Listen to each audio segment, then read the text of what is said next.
దేవుని వాక్యం చదువుకుందాము. కీర్తనల గ్రంథము 21 కీర్తన 7వ వచనం. ఏలయనగా రాజు యెహోవా యందు నమ్మిక ఉంచుచున్నాడు, సర్వోన్నతుని కృపచేత అతడు కదలకుండా నిలుచును. చాలు.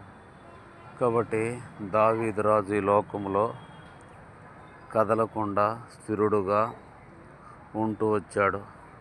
ఆయన రాజ్యము దావీదు ఈ లోకములో ఎంతో ఘనమైన వాడిగా ఎంచబడుతూ వచ్చాడు. దానికి కారణం ఏంటంటే, ఏలయనగా రాజు యెహోవా యందు నమ్మిక ఉంచి ఉన్నాడు, సర్వోన్నతుడైనటువంటి దేవుని కృపచేత కదలకుండా నిలుచును. కాబట్టి దావీదు దేవుని యందు నమ్మిక ఉంచాడు కనుక ఆయన రాజ్యం ఎంతో స్థిరమైనదిగా ఉంటూ వచ్చింది. చూడండి, సామెతల గ్రంథంలో రాయబడిన మాట 9వ అధ్యాయము 11వ వచనము.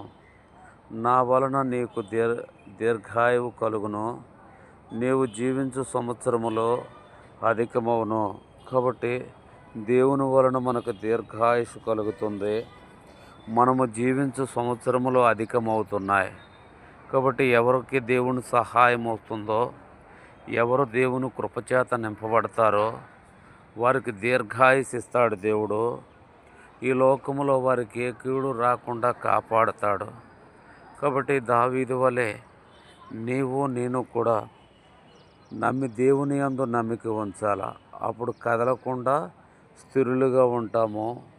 దీర్ఘాయుస్తో ఈ లోకములో ఎల్లప్పుడూ దేవుని కృపచేత నింపబడి ఎన్నో దీవెనలు మనం పొందుతాము.